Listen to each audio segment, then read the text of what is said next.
Lecture room of pharmaceutical chemistry 2। और ये pharmaceutical chemistry 2 के क्लास में आज बात करने वाले हैं एंटीकोलिनर्जिक ड्रग्स के बेस पे। तो ये कोलिनर्जिक चैप्टर के ही नॉर्मल क्लास है जहाँ पे कुछ क्लासों से हम पढ़ रहे हैं कि कोलिनर्जिक ड्रग्स क्या होता है, कोलिनर्जिक रिसेप्टर क्या है, कोलिनर्जिक ड्रग्स कहाँ पे यूज हो सकता है, उसके बेसिस पे नॉर्मल कोलिनर्जिक सिस्टम में जो एसिटाइल कोलिन न्यूरोट्रांसमीटर है उसके सिंथेसिस, स्टोरेज, रिलीज और उसके तुरंत बाद कुछ हमने ड्रग्स के बारे में पढ़ा था जो कोलिनर्जिक सिस्टम के ऊपर काम करता है, that mimics the action of acetyl choline और इसलिए उसे कोलिनोमाइमेटिक्स भी बोला जाता था। तो आज हम एंटीकोलिनर्जिक ड्रग्स देखेंगे और इसे कोलिनर्जिक एंटागोनिस्ट भी आप बोल सकते हो। क्यों? दैट अपोज और दैट स्टॉप्स और that inhibit the action of acetyl choline. ठीक है, तो इसीलिए इसे ऐसे बोला जाता है। तो अब देखना है कि क्या है anticholinergic drugs. These are the medicinal agents which binds on the cholinergic receptor, okay, cholinergic receptor and oppose the action of ACH, that means acetylcholine. Okay, simple and clear है कि इसे these are medicinal agents मतलब ये medicine की तरह use हो सकता है और ये बाइंड कहाँ पे होता है? कोलिनर्जिक रिसेप्टर के ऊपर। और आपको पता है कि कोलिनर्जिक रिसेप्टर कितने टाइप से क्लासिफाई किया जाता है? One is nicotinic receptor and another is muscarinic receptor। तो इसी के बेस पे जनरली निकोटिनिक रिसेप्टर हो या मास्करनिक रिसेप्टर हो, किसी ड्रग्स के कुछ अलग से स्पेसिफिसिटी हो सकता है, लेकिन as a general those are cholinergic receptor और वहां पे जाके ये सारे जो भी ड्रग्स हम पढ़ने वाले हैं वो जाके बाइंड होता है और उसके साथ साथ क्या करते हैं कि जो एसिटाइल कोलिन उस रिसेप्टर पे बाइंड होने के बाद जो एक्शन शो करता था उसी के एक्शन को वो अपोज करता है या स्टॉप करता है या इनहिबिट करता है। ठीक है, तो क्या जनरली अगर कोलिनर्जिक रिसेप्टर के ऊपर एक्शन हम देखेंगे तो वो जनरली हार्ट के ऊपर काम करता है, वो ग्लैंड्स के ऊपर से काम करता है, वो ग्लैंड के सिक्रेशन को बढ़ाता है, जैसे लाइक सलाइवरी ग्लैंड के सिक्रेशन को बढ़ाता है। इसके साथ साथ वो मसल के ऊपर काम करता है, मसल को कॉन्ट्रैक्ट करता है, यूरिनरी ब्लैडर के ऊपर काम करता है, गैस्ट्रोइंटेस्टिनल ट्रैक्ट के ऊपर काम करता है, वो इसलिए इस सिस्टम को इंस्टेंट डाइजेस्टिव सिस्टम बोला जाता है और उसके साथ साथ सीएनएस के ऊपर भी काम करता है। तो वो सारे एक्शन को वो उल्टा करेगा anticholinergic drugs. So they are very useful and cholinergic poisoning. ठीक है, तो कोलिनर्जिक ड्रग्स से क्लासिफिकेशन आपने देखा था, वहां पे कुछ ड्रग्स ऐसे था जनरली जो एज ए पेस्टिसाइड यूज किया जाता है, नहीं तो एज ए इंसेक्टिसाइड यूज किया जाता है। तो अगर पेस्टिसाइड और इंसेक्टिसाइड यूज किया जाता है that is made for pest और that is made for insect, but it cannot say that it cannot cause any harm towards the human। okay? तो आप ऐसा नहीं बोल सकते कि आपके ऊपर कोई भी हार्मफुल इफेक्ट उसका नहीं आएगा। जैसे आजकल जितने सारे पेस्टिसाइड यूज हो रहे हैं नॉर्मल एग्रीकल्चर फील्ड में, तो उसके कहीं ना कहीं हार्मफुल इफेक्ट हमें भी आ रहा है। ठीक है, आज के जो भी सब्जी वगैरह आता है वो इतना फ्रेश नहीं जो पहले जैसा था। तो उसी पेस्टिसाइड के जो भी एक्शन अगर बहुत ज्यादा हो जाता है उसके बेस पे अगर कोई भी पॉइजनिंग होता है उस पॉइजनिंग को उल्टा कर सकते हैं या उस पॉइजनिंग में यूज कर सकते हैं ये anticholinergic drugs like atropine poisoning, hyoscine poisoning या नॉर्मल मशरूम पॉइजनिंग। तो ये इस कुछ जगह पे आप इसे यूज कर सकते हो। इसके साथ साथ आपके आंखों की सिक्रेशन बहुत ज्यादा हो रहा है, उसको कम करने के लिए एंटीकोलिनर्जिक ड्रग्स यूज किया जा सकता है। नहीं तो ऐसा भी हो सकता है कि सैलिवरी सिक्रेशन बहुत ज्यादा हो रहा है, जहाँ पे इतना सैलिवरी की सिक्रेशन नहीं होना चाहिए था, वहां पे भी इसे एंटीकोलिनर्जिक ड्रग्स यूज किया जाता है ताकि सैलिवा की सिक्रेशन को कम किया जाए। ठीक है, तो नेक्स्ट एक ड्रग हम पढ़ेंगे, इट इज एट्रोपिन। एट्रोपिन आपको पता है it is a alkaloid, it is a plant based product that is obtained from atropa belladonna. ठीक है, एट्रोपा बेलेडोना एक प्लांट है जिसके पत्ते से ये एट्रोपिन ड्रग्स मिलता है। ये एट्रोपिन ड्रग्स एक रेसिमिक मिक्सचर है जिसमें प्लस माइनस दोनों टाइप के एट्रोपिन मिलता है। इसके ब्रांड नेम देख लेते हैं। सबसे पहले ब्रांड नेम है एट्रोपेन, एट्रेजासेल्ट्रापिन। ठीक है, एट्रोपेन, एट्रेजासेल्ट्रापिन। तो पेन जब यूज करते हैं that is pain is for injection, तो इसके एक जो फॉर्मुलेशन है वो तो इंजेक्टेबल्स होना ही होना है, दैट इज पैरेंटरल। तो that is used for parenterals and ophthalmics. ठीक है, आंखों के लिए भी यूज किया जाता है, आंखों की सिक्रेशन को कम करने के लिए या इंट्राओकुलर प्रेशर को इंक्रीज करने के लिए भी यूज किया जा सकता है। दैट इज पैरेंटरल और ऑप्थेल्मिक फॉर्म में एट्रोपिन यूज किया जाता है। साथ ही साथ यूजेस यूजेस देख लेते हैं। It is used in vasodilator and smooth muscle relaxant.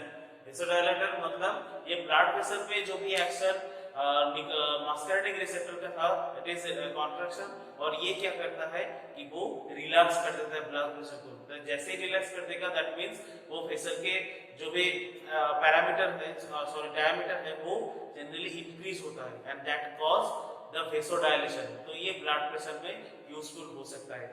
साथ ही साथ ये स्मूथ मसल को भी रिलैक्स कर देता है। अगर स्मूथ मसल कॉन्ट्रैक्ट होना बहुत ज्यादा स्टार्ट हो जाता है तो एक रिजिडिटी सा आ जाता है किसी भी बॉडी पे, तो ये that can cause a relaxation towards the smooth muscle. Okay, then reduces the secretion of exocrine glands. Okay, ये एक्सोक्राइन ग्लैंड्स जो भी जहां पे सपोज ये टीयर्स जहां पे निकलता है, सलाइवा जहां से निकलता है, या बहुत सारे हार्मोन जहां पे निकलता है, तो वो सारे एक्सोक्राइन ग्लैंड्स के अंदर आता है। और ये atropine being as a anticholinergic drugs उस ड्रग्स के सिक्रेशन को उस एक्सोक्राइन ग्लैंड्स के सिक्रेशन को कम कर सकता है। साथ ही साथ useful to dilate eye muscle and pupil. मैंने बताया था कि ये ऑप्थेल्मिक के हिसाब से काम होता है। तो ऑप्थेल्मिक अगर काम कर रहा है तो कहीं ना कहीं वो आंखों के ऊपर कोई ना कोई यूज तो है ही, ठीक है। और वो क्या यूज है, that is useful to increase the intraocular pressure. तो इंक्रीज अगर ऑकुलर प्रेशर के प्रेशर अगर बढ़ेगा तो क्या होता है, साथ ही साथ इसके जो मसल्स है आई पे, वो मसल्स के ऊपर प्रेशर पड़ता है और वो डायलेट होता है। साथ ही साथ आपके जो पिंपल्स है वो पिंपल्स भी डायलेट हो सकता है, ठीक है। Next, useful in mushroom poisoning as a antidote. आपको मैंने पहले ही बताया था एंटीकोलिनर्जिक ड्रग्स का यूज एज ए एंटीडोट के हिसाब से हो सकता है। तो यहाँ पे फॉर मशरूम पॉइजनिंग, मशरूम जैसे हमें आपको लगता होगा कि मशरूम हम खाते तो है तो इसमें पॉइजनिंग कहाँ से हो सकता है, लेकिन कुछ स्पीसीज के मशरूम है ऐसे जिसमें बहुत ज्यादा पॉइजनिंग होता है क्यों, due to the cholinergic content in it.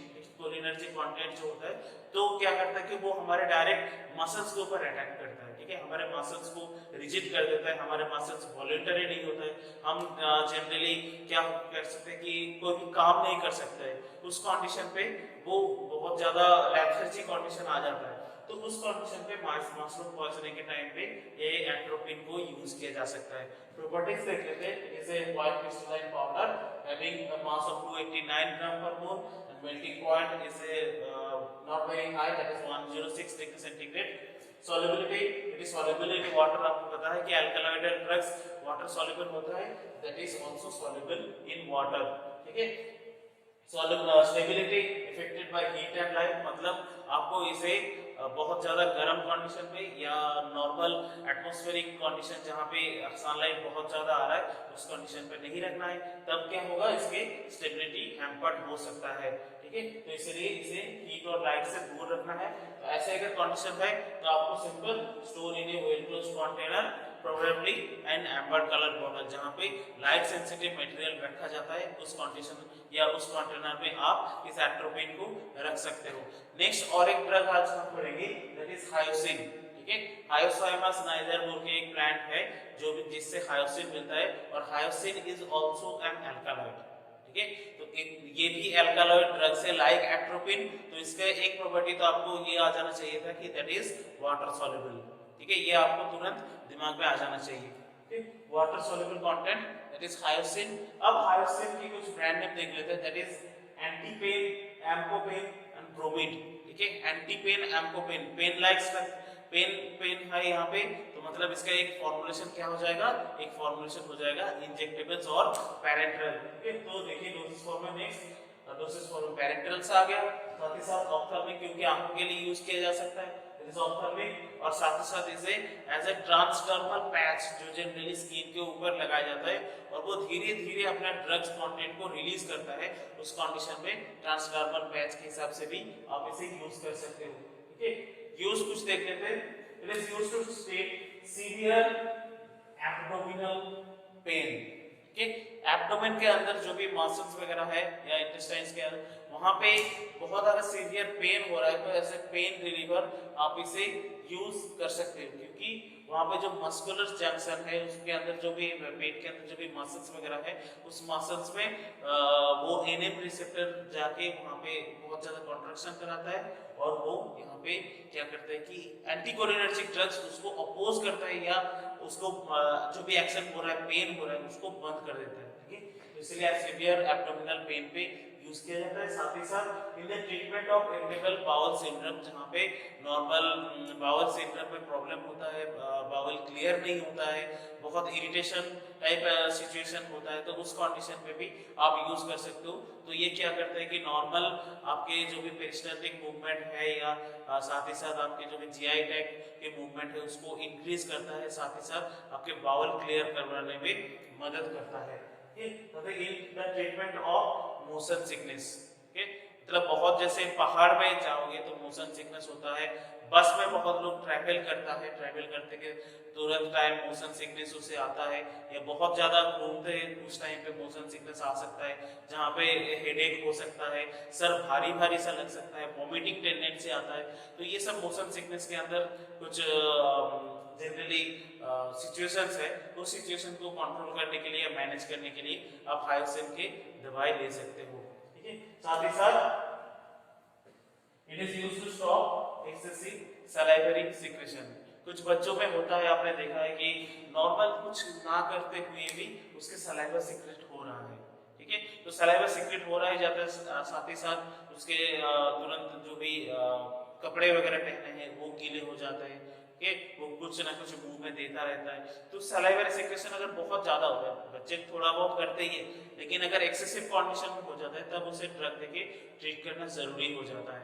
तो उसको सिचुएशन में भी ये ड्रग दिया जा सकता है, जहाँ पे ये सलाइवरी सिक्रेशन को बंद कर सकता है और as a anti salivary agent भी काम कर सकता है। क्यों? क्योंकि सलाइवरी अगर आप देखोगे कि सलाइवा इज ए सिक्रेशन, और वो सिक्रेट करता है कौन? Salivary gland. तो इसके अंदर सब मैक्सिबुलर, सब मैंडिबुलर, तो मैक्सिलरी ग्लैंड, तो ये कुछ एक्सोक्राइन ग्लैंड है। और आपको पता है कि ये जो भी एंटीकोलिनर्जिक ड्रग्स है वो एक्सो ग्लैंड्स के सिक्रेशन को कम करता है, तो इसी तरह ये सलाइवरी जो ग्लैंड्स है उसके सिक्रेशन को कम कर देगा और सलाइवा सिक्रेशन प्रोडक्शन बंद हो जाता है।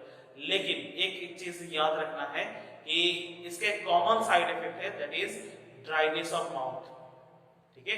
एंटीकोलिनर्जिक ड्रग्स अगर लेते हो आप तो सलाइवा सिक्रेशन को बंद कर देता है, और इतना बंद कर सकता है कि आपकी जो भी मुंह है उसमें एक ड्राइनेस आ जाएगा, क्योंकि आपके जैसे आप खुद से एक्सपीरियंस कर सकते हैं कि बहुत टाइम दौरान अगर आप बात करते रहेंगे तो आपके मुंह में सलाइवा सिक्रेशन थोड़ा कम हो सकता है और ड्राइनेस आ जाता है, ठीक है। या बहुत ज्यादा गर्म है या हवा चल रहा है उस टाइम पे ड्राई हो सकता है, तो उस टाइम पे पानी पीना पड़ता है। तो इसमें भी ड्रग्स में एक ऐसा इफेक्ट है कि वो सलाइवा की सिक्रेशन सलाइवरी ग्लैंड से बंद कर सकता है, तो धीरे धीरे आपके माउथ में एक ड्राइनेस सा आ सकता है। इसके साथ साथ ये डबल विजन भी करता है, क्योंकि आंखों के ऊपर काम करते हैं, एज ए साइड इफेक्ट वो डबल विजन या ब्लड विजन वो कर सकता है, ठीक है।